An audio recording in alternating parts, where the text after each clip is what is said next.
பாமக முதலமைச்சர் வேட்பாளர் அன்புமணி ராமதாஸ் திருச்சியில் தற்போது செய்தியாளர்களிடம் பேசி வருகிறார். அதன் நேரடி காட்சிகளை பார்ப்போம். பெரிய பெரிய விமானங்கள்லாம் வந்து இங்க வரதுக்கு தகுதியா இல்லைங்க, இடம் பத்தல. அது செய்ய போறோம். நல்ல 20 ஆண்டு கால கோரிக்கை, நல்ல ஒரு ஒருங்கிணைந்த ஒரு பேருந்து நிலையம் திருச்சிக்கு வர வேண்டும். எவ்வளவு காலமா கோரிக்கை மக்களுக்கு.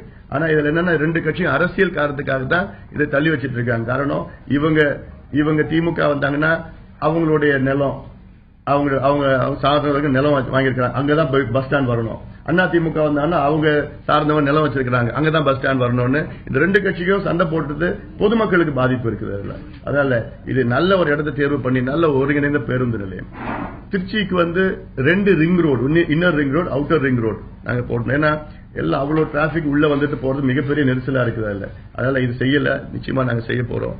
ஐடி பார்க்குக்கு இடம் இருந்தது, இடம் பண்ணிருக்காங்க. ஆனா அது வந்து அவங்க திமுக காலத்துல அவங்க வேண்டிய இடம் பக்கத்துல தான் இது ஐடி பார்க் கொண்டு வந்தாங்கன்னு சொல்லிட்டு இவங்களுடைய குறை இருக்கு. ஆக இதெல்லாம் அரசியல் பார்க்காமல் இந்த பகுதியின் வளர்ச்சிக்காக நிச்சயமாக அதெல்லாம் நாங்கள் திட்டங்கள் நாங்கள் கொண்டு வர போறோம். அந்த துவாக்குடியில அந்த பால் பண்ணை ரோடு, அது ஒரு சர்வீஸ் ரோடு பிரச்சனை எல்லாம் இருக்குது. அதுல அதெல்லாம் நிச்சயமா அதை எடுத்து நாங்க செய்ய போறோம். நல்ல ஒரு தீர்வு வந்து சயின்டிபிக்கா அப்ரோச் இருக்க போகுது. சும்மா ஏதோ அரசியலுக்காகவோ மக்கள் கோரிக்கை இருக்குதுன்னா சொல்ல போறது, சயின்டிபிக்கா ஸ்பெஷலிஸ்ட் எல்லாம் கொண்டு வந்து எப்படி என்னென்ன செய்யலாம்னு சொல்லிட்டு அந்த வகையில இருக்க போறது. திருவெரும்பூர்ல வந்து ஃபுல்லா அங்க தொழில்பேட்டை, அங்க வந்து எல்லாமே பாதி மூடிட்டாங்க. அங்க அது ரிவைவ் பண்ணி அவங்களுக்கு என்னென்ன இருக்கு பிரச்சனைகள்லாம் இருக்கு, இன்ஃப்ராஸ்ட்ரக்சர், பேசிக் இன்ஃப்ராஸ்ட்ரக்சர்ஸ் ஃபெசிலிட்டிஸ் எல்லாம் நம்ம கொண்டு வர போறோம். திருச்சிக்கு வந்து கூட்டு குடிநீர் திட்டம் 220 கோடியில அறிவிச்சாங்க. ஆனா அது நடைமுறை இல்ல. பக்கத்துல காவேரி, ஆனா தண்ணி குடிக்கிறதுக்கு தண்ணி கிடையாது. இல்ல சாலைகள் இல்ல, பாதாள சாக்கடை பிரச்சனைகள், கொசு பிரச்சனைகள், போக்குவரத்து நெரிசல், இப்படி ஒரு நெரிசலான ஒன்னும் முன்னேற்றம் இல்லாத ஒரு பகுதியாக இந்த பகுதி இங்க இருக்கிறது. காவேரி பிரச்சனை, காவேரியில பார்த்தா அன்னைக்கு ஒரு பிளைட்ல போனா கட்டமா இருக்குது இந்த காவேரி. உலகத்துல இப்படி ஒரு ஆறு எங்கேயும் நான் பார்த்தது கிடையாது.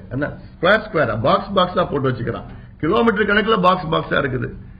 அது தரையில சொரண்டிட்டாங்க. அப்படியே தரையில உள்ள அந்த களிமண் தான் வந்திருக்கு போல இருக்குது. அதில் சுத்தி இருக்க எல்லாத்தையும் அவ்வளவு சுரண்டி இருக்கிறாங்க. மனசாட்சி இல்லாத சுரண்டி இருக்கிறாங்கல்ல. இது எப்படிதான் ஒரு நிர்வாகம் சகித்து பொறுத்து கொண்டு இருக்குதுன்னு தெரியல எனக்கு. அவ்வளவு கொள்ளடிச்சிருக்கிறாங்க அந்த காவேரி மணல்ல. இங்க மட்டும் இல்ல, கரூர் பகுதியில், அமராவதியில சுரண்டி அடிச்சு பண்ணிருக்காங்க. இதெல்லாம் மிகப்பெரிய விசாரணை நடத்த போறோம் நாங்கள்.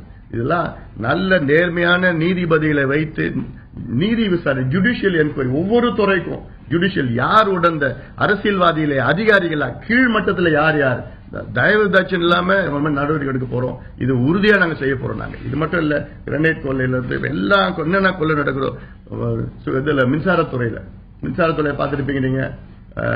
நத்தம் விஸ்வநாதன் அவர் மீது சென்னை உயர்நீதிமன்றம் வழக்கு தொடர வேணும்னு கொடுத்திருக்காங்க. ஏன்னா 25,000 கோடி ரூபாய் தமிழ்நாடு அரசுக்கு நட்டத்தை கொண்டு வந்திருக்கிறார் நத்தம் விஸ்வநாதனுடைய முடிவு. இதெல்லாம் சாதாரண ஊழல் கிடையாதுல்ல. இது வந்து தோண்ட இன்னும் வந்துட்டு போகுதுல்ல. இது இப்பதான் இருக்கு. அல்ல அதே போன்று இந்த கிரைண்டர் மிக்சி வாங்கினதுல அதுல ஊழல் தமிழ்நாட்டு அரசு செஞ்சிருக்கிறாங்க. இப்போ செய்தி வந்துட்டு இருக்கு.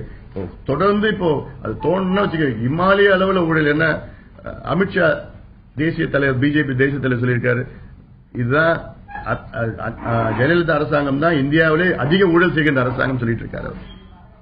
அப்படி இப்படி இவ்வளவு ஊழல் நடந்துட்டு இருக்கு. இந்த திருச்சி பகுதி இன்னும் கொஞ்சம் நல்லா வளம் பெறணும். அது இல்லாம வாழை இங்க பகுதியில் இருக்கு. இந்த வாழையை வந்து பதப்படுத்துவதற்காக நல்ல ஒரு சிறப்பு வேளாண் பொருளாதார மண்டலங்கள் அங்க நாங்க உருவாக்கி இருக்கின்றோம். ஆக இது ரயில் திட்டங்கள் வந்து அது இன்னும் நிலுவையில் பல திட்டங்களுக்கு திருச்சி மணப்பாறை இது வந்து டபுளிங் முடிச்சிட்டு இருக்காங்க. ஆனால் இன்னும் அந்த இயக்கல் அதை பண்ணல. இல்ல ஏன்னா ஃப்ரீயா அங்க இருக்கணும். அங்கங்க ஒரு பகுதியிலேயே வரணும். அதுல அதற்கு நிலுவையில் உள்ள அத்தனை ரயில் திட்டங்களும் உறுதியாக நாங்கள் செய்து முடிப்போம். காரணம், ரயில்வே துறைக்கும் தமிழ்நாடு அரசுக்கும் நாங்க வந்து ஒரு டைப் செய்ய போறோம். நம்ம டைப் செஞ்சுட்டு அது 50% ஃபண்ட்ஸ் நாங்க கொடுக்க போறோம் நம்ம அந்த டைப்ல. அதனால அப்படி நிலுவையில் உள்ள அத்தனை ரயில் திட்டங்களும் இந்த பகுதிக்கு நாங்க முடிக்க போறோம் நாங்க.